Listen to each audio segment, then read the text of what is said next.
encore une fois, nous retrouvons Light à l'atelier des jumeaux, alors qu'il leur faisait son rapport sur les derniers tests. Aline prit des notes, alors que Guillaume travaillait en parallèle sur la nouvelle arme de Light. Notre ami essaya d'ailleurs d'y jeter un œil, mais Aline lui bloqua le passage et la vue, lui disant qu'il verrait l'arme quand elle serait prête.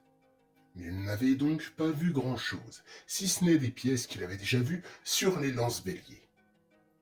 Laissant tomber, il finit de faire son rapport et laissa les jumeaux travailler et lui préparer de nouvelles missions pour le lendemain, alors qu'il alla se reposer dans son appartement.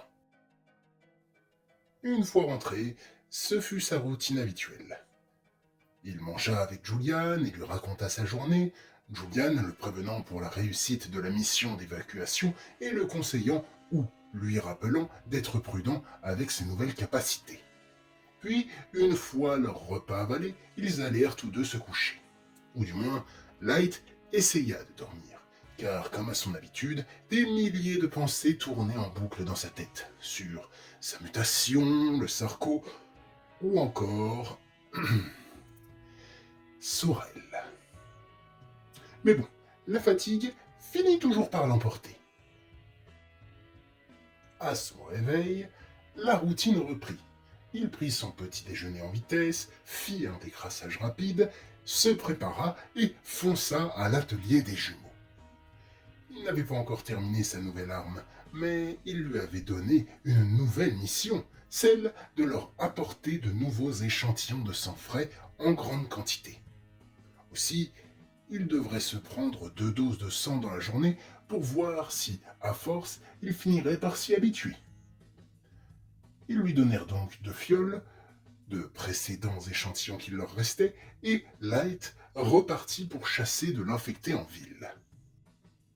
J'avoue qu'à force de le voir répéter tout le temps le même schéma, déjà avec les derniers événements, je commençais à m'ennuyer de cette routine. Oh, bien sûr, pour eux, chaque nouveau test, chaque nouvelle ressource, chaque nouvelle information était aussi importante que précieuse.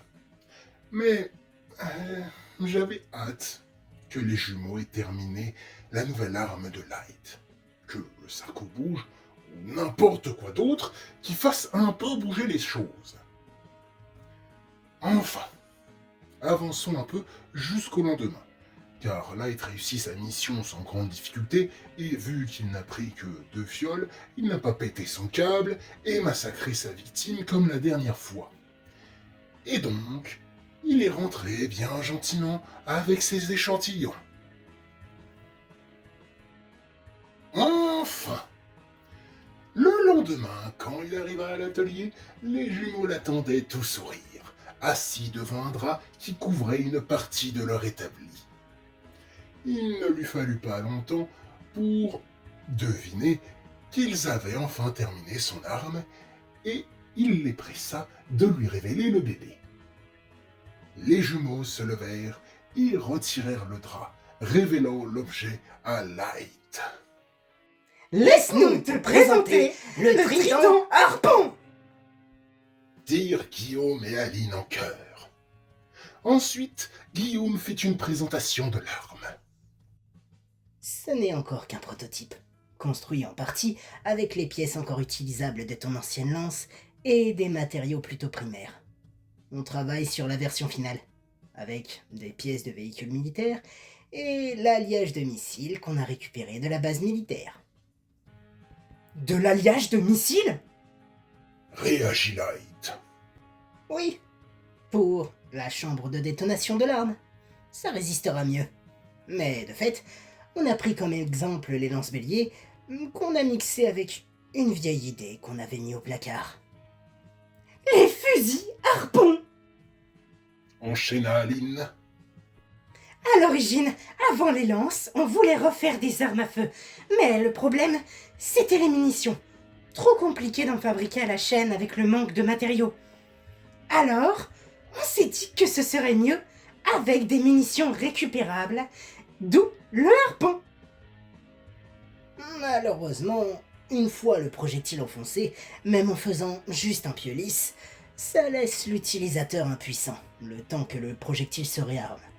Ce qui, pour une personne normale, est handicapant. Mais toi, tu as des super capacités, donc tu pourras te débrouiller. Et avec ta force, rajouter des lames en plus pour que tu puisses aussi bien te battre à distance qu'au corps à corps, ne sera pas un problème. La lance ne pesait déjà rien pour toi. Conclut Guillaume. Light observa l'arme dans toute sa longueur, puis il l'empoigna. Elle était effectivement plus lourde et imposante que la lance bélier.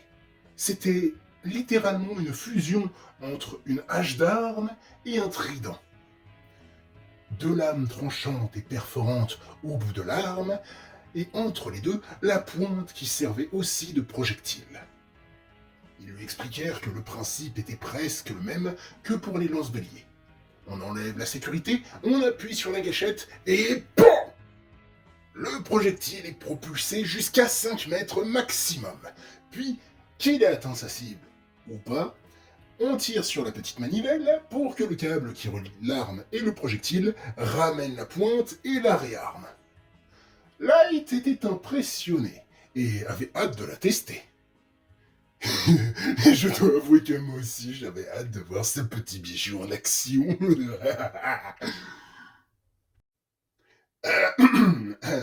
Mais de fait, ça tombe bien, car sa mission du jour était justement d'aller tester l'arme en conditions réelles contre de vrais infectés. Light ne se fit pas prier, et une fois équipé et ayant remercié les jumeaux au passage, il courut jusqu'à la plateforme pour sortir du camp. Dès que son pied se posa sur le bitume cabossé des rues de la ville, il ressentit un frisson d'excitation. La chasse, la vraie, était désormais ouverte. Il progressa dans la ville, en quête d'une proie avec moins de prudence et plus d'empressement que d'ordinaire, avec un sourire carnassier et une étincelle dans le regard, dissimulée derrière son masque à gaz.